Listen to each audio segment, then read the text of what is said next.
Hello friend, GP ফ্যামিলিতে তোমাদের অনেক স্বাগত। আজকে আমি মিষ্টি কুমড়ো দিয়ে একটা দুর্দান্ত রেসিপি বানাবো। তো চলো দেখতে থাকো পুরো ভিডিওটাকেও স্কিপ করবে না, প্রথম থেকে শেষ অবধি অবশ্যই দেখবে। তো কুমড়োটাকে প্রথমে আমি টুকরো টুকরো করে কেটে নেব। একদম এটা হচ্ছে পাকা কুমড়ো, পেছনটা দেখলেই বুঝতে পারছো একদমই পাকা। তো মিষ্টি কুমড়োগুলোকে আমি এভাবে টুকরো টুকরো করে কেটে নিয়েছি, কেটে ভালো করে পরিষ্কার করে ধুয়ে নিয়েছি।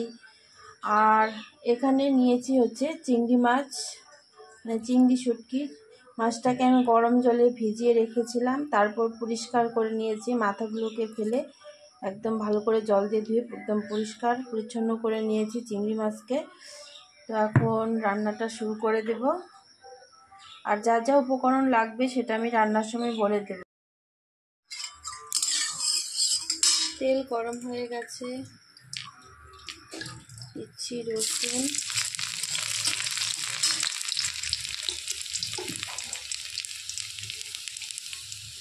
পেঁয়াজ, কাঁচা লঙ্কা,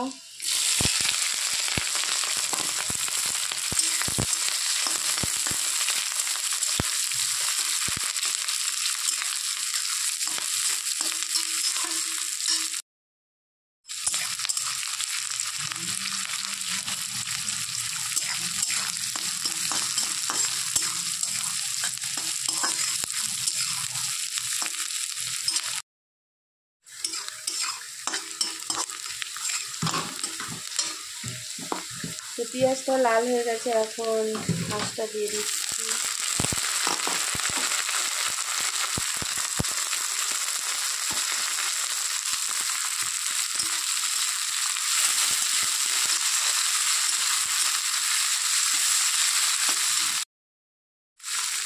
স্বাদ মতো নুন,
তো ঢাকনাটা খুলে আবার একটু নেড়ে চেড়ে দেবো।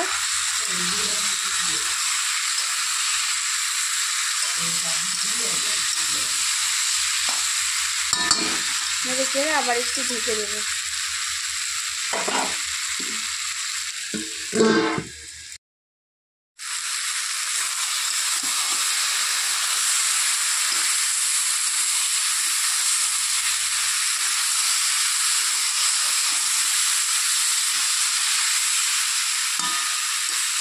ভালো করে একটু নেড়ে চেড়ে দিতে হবে, নাহলে নিচ দিয়ে লেগে যাবে।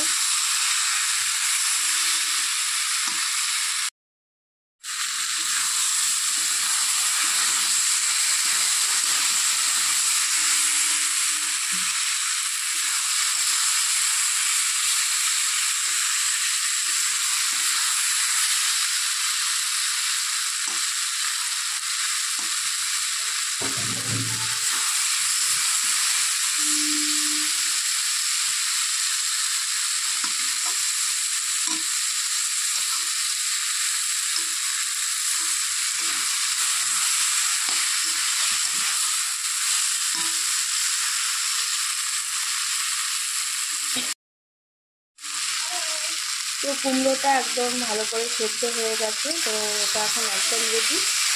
খুবই কম সময়ের মধ্যে এই রেসিপিটা তৈরি করা যায়, খেতে দারুণ লাগে। তো এটা এখন নামিয়ে নেব।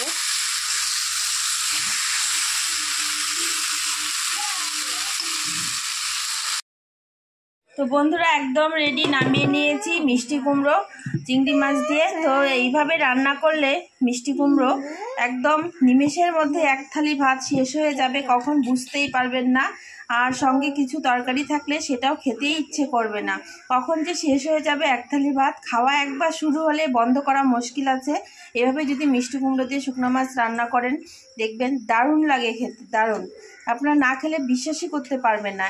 তো বাড়িতে একবার প্লিজ ট্রাই করে দেখতেই পারেন মিষ্টি কুমড়ো এভাবে রান্না করে, দেখবেন দারুণ লাগে খেতে। ভিডিওটা কেমন লাগলো তোমরা কমেন্টসে অবশ্যই জানাবে। চ্যানেলটাকে সাবস্ক্রাইব করবে, লাইক করবে, ভিডিওটা বেশি বেশি করে শেয়ার করে দেবে। আবার দেখা হচ্ছে পরবর্তী ভিডিওতে। টাটা।